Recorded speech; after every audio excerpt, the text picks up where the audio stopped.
बिहार राज्य के मशहूर यूट्यूबर मनीष कश्यप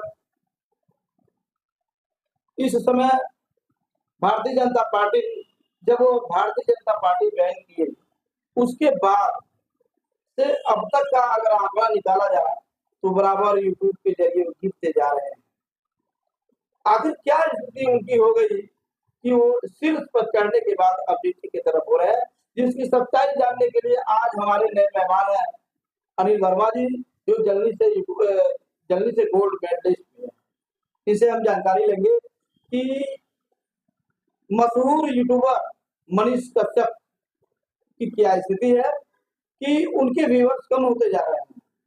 जनता उनको इतना लाड प्यार दिया था कि वो शीर्ष तक पहुंचे हुए थे। तो बहुत बहुत धन्यवाद भाई साहब, आप जरा हमारे दर्शकों को बताइए। देखिए, मनीष कश्यप केवल बिहार राज्य में नहीं है, वो पूरे इंडिया में छाए हुए हैं। लेकिन एक समय था जब वो छाए हुए थे।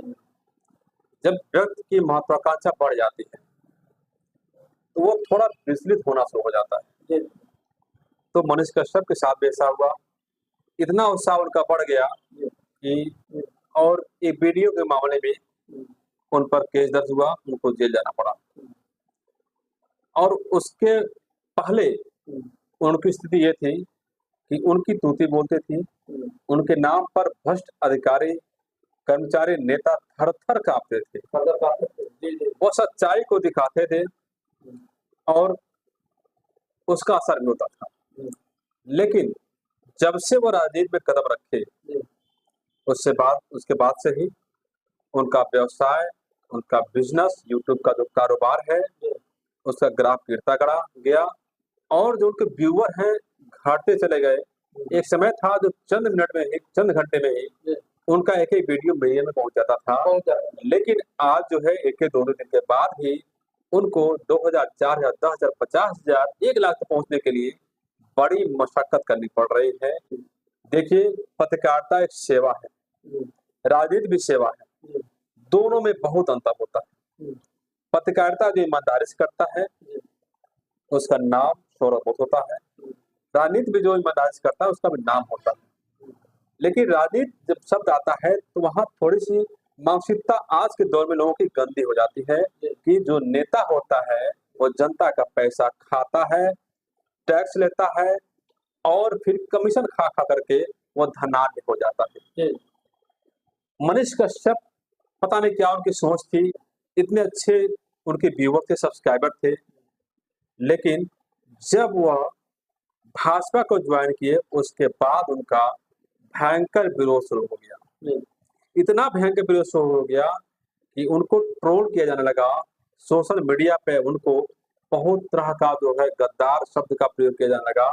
क्योंकि बता दूं आपको, जब चुनाव था लोकसभा का तो बिहार में वह निर्दल ग्रुप में लड़ने की तैयारी कर दिए थे, जनता के बीच में जा रहे थे, लोग उनको दूध से नहला करके उनका समर्थन कर रहे थे।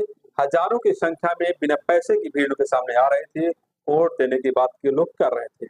लेकिन बीच में ही शायद मनोज तिवारी से उनकी कुछ वार्ता हुई और उसके बाद वो भाजपा ज्वाइन करने चले गए और जो उनके साथी थे उनको भी नहीं बताया और चुपके से चले गए।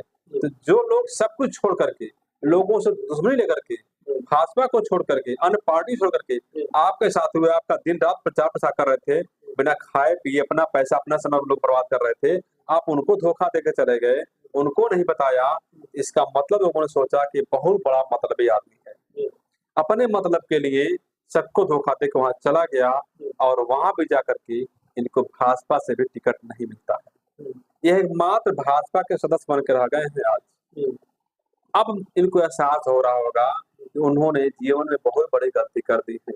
शायद तो चुनाव लड़े होते तो जीतते न अलग बात थी, लेकिन सम्मानजनक वोट उनको मिलता और उनकी पूछ और बढ़ जाती। हो सकता था कि अगले चुनाव में उनको जनता हाथों हाथ लेती और जिता देती। अब वो निर्दल लड़ने लायक भी नहीं रह गए हैं। अब वो जाएंगे तो कौन उनके साथ खड़ा होगा? बहुत कम लोग होंगे जो खड़ा हो सकते हैं। लेकिन अब बात आती है कि इनको फायदा क्या होगा भाजपा आने से? यही फायदा हो सकता है कि इनके ऊपर जो आरोप लगे हैं वो थोड़ा सा दबा होगा। और जो भी केस हैं उस पे जो है पैरवी नहीं होगा, दबा हो रहा है और चलेगा उससे। लेकिन इनका जो बिजनेस था यूट्यूब का, जो पत्रकारिता का जो दौर था वो कम हो गया है। मतलब अब क्या है, इनको जो पैसा कमाते थे ये यूट्यूब के माध्यम से, उतना पैसा नहीं कमा रहे हैं, क्योंकि जब व्यूअर नहीं आएंगे, सब्सक्राइबर नहीं बढ़ेंगे, तो आप कहाँ से आप पैसा कमा पाएंगे। आप वो चीज भी नहीं दिखा पा रहे हैं जो पहले आप दिखाते थे। अब तो भाजपा के हो गए हैं, तो भाजपा के खिलाफ आप उतना बोलेंगे नहीं, अब खुल के नहीं बोल पा रहे हैं, बोलेंगे नहीं, और विरोधियों पर भी आप उतना खुल के नहीं बोल पा रहे हैं। तो कहीं न कहीं दिक्कतें हैं आपके सामने दिख रही हैं, आपकी वीडियो में भी दिखाई दे रही है। आप कोशिश तो कर रहे हैं, लेकिन उतना नहीं खुल के चल पा रहे हैं। भाजपा में भी आपको कोई बड़ा पद नहीं मिल गया है।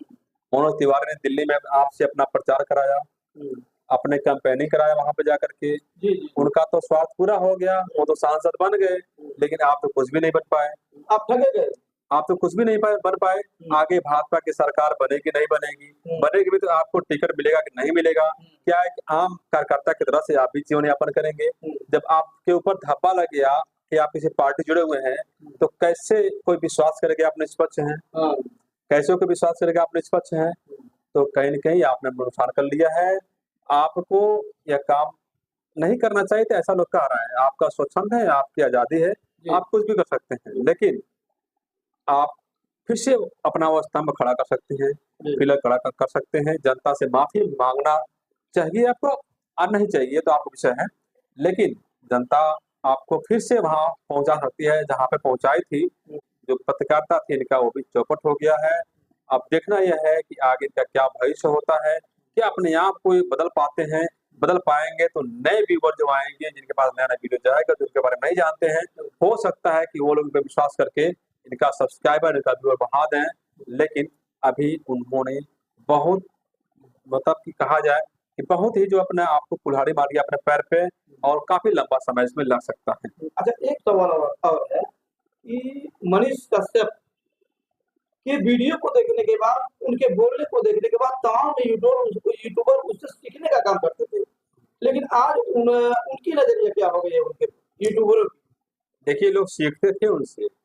एक दबंग मतलब कि खुल के आवाज बोलने वाला, किसी खिलाफ कहीं पहुंच कर बोलने वाला मनीष कश्यप थे, और लोग उनसे सीखते थे। यही वजह है कि आज उनसे बहुत से लोग पैदा हुए, आज उनसे बहुत अच्छे व्यू उनके जा रहे हैं, अच्छे सब्सक्राइबर जा रहे हैं। बहुत बहुत धन्यवाद भाई साहब।